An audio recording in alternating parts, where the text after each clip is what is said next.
U mbulua të gjitha motrat? E morët këtë vendim të gjitha? Me thënë drejten, deri tash vonë nuk ka qenë një, po edhe ajo e mori vendimin edhe tash jena krejt.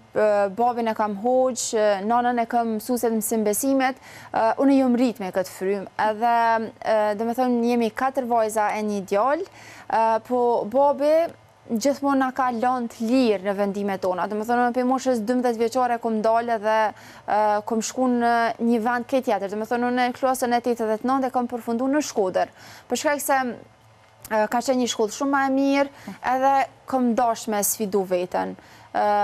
Njëtën kohë babi, dhe me thënë gjatë gjithë kohës më ka përkra, okej, ti mund është me vazhdu, që shdo që e shetë të udhës vepra, mu më ke kra gjatë gjithë kohës, edhe njëtën kohë edhe mbulesa ka qenë që ajo si aspekt. Pun, absolut, asë njëherë nuk ka qenë impact, ose presion, ose ashtu asë në të folër mund me thënë, nuk është e kena pas. E kena ditë që për shembull si pas fejs mbulesa është obligim, po kështu gjatë gjithë kohës prend na kanë vetë djesu, po asë njëherë nuk na e kanë imponu këtë pjesë. Çdo njëna prej neve, kushdo që jena mbulu prej fëmijëve, u konë vetëm dëshirë edhe nashta që ajo fryma për të cilën jena konë edhe verse na është përfshita ona jonë. U mbulua të gjitha motrat? E morët këtë vendim të gjitha? Me thënë drejten, deri tash vonë nuk ka qenë një, po edhe ajo e mori vendimin edhe tash jena krejt. Jena kompletu kështu përgjithsisht si familja. Më trego pak për momentin e parë kur e vendosën mbulesën. Si u ndjeve?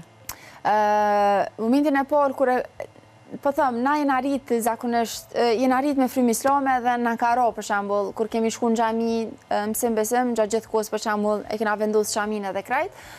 Unë kam shku në Shkodër edhe nuk është jam kanë e përfshim, nuk jam kanë e rrethume ma familjar në momentin që e kom vendosë xhamin. Unë jam kanë në Shkodër, ka koha për me u kthy në Kosovë. E dinin prindrit për derisa të ishin në Shkodër edhe kishe vendosë? Që e kom marrë vendimin jo. Dhe me thonë, unë atë ditë ka qenë e premte edhe unë atë ditë kisha me u kthy për në Kosovë. Babi bashkë me shokun e vetë kanë ardhur me na marrë. Edhe e di që dhe me thonë unë e kom vendosë xhamin edhe tash po pret babi që unë e kom e bu një ndrim diçka dhe unë pëthëm që unë që shto kom ardhë.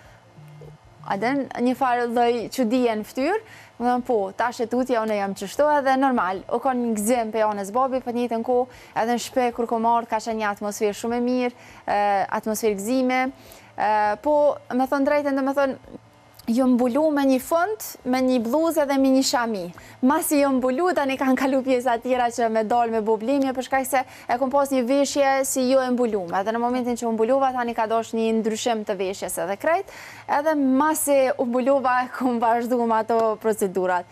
Po përgjithsisht u ka një emision shumë i bukur. Më thuaj pak edhe për procesin e shkollës. U paragjykove për derisa ishe edhe në mësimet, themin, ato klasat e tua, si të pritën? Kështu, përgjithsisht nëse isha konë në vendin ku i kam prindë, me thonë në Rahoves, nëse isha konë me mbules, atër mendoj që isha konë e gjykume. Po kështu përgjithsisht atja në Shkodër, shumica e banorëve janë me mbulesa dhe ka bajgi shumë fetor. Pavarësisht që Shqipënia nuk është e njihet për fetor, po Shkodra ka. Edhe në shkollën ku kam qenë, ka qenë edhe pjesë, dhe me thënë edhe pjesa e shamis, që ka posë shumë vajza me mbulesa, edhe asnjëherë nuk është që jom gjyku ose nuk jom po me një sy tjetër. Gjatë gjithë kohës, dhe me thënë, jena konë të përfshim në qatë shoqëni, edhe kom vazhdu me qatë frymë, dhe me thënë, shkollën e mesme kom përfundu në medrese, po pasaj edhe në fakultet nuk është që kom pas një ka fillu, unë mendoj edhe kom qatë bindje që ka fillu me u hek ajo stigma e mbulesës. Përgjithsisht, mund me thonë që diku 100% përveç disa gjenerata që janë pak ma të vjetra që nuk është që e pranojnë edhe shumë, kurse për gjeneratave të reja, për gjeneratave tona, nuk është që shojt një farë lloj syni tjetër përveç se më shohun si hafsa që jam edhe absolut asnjë paragjykim.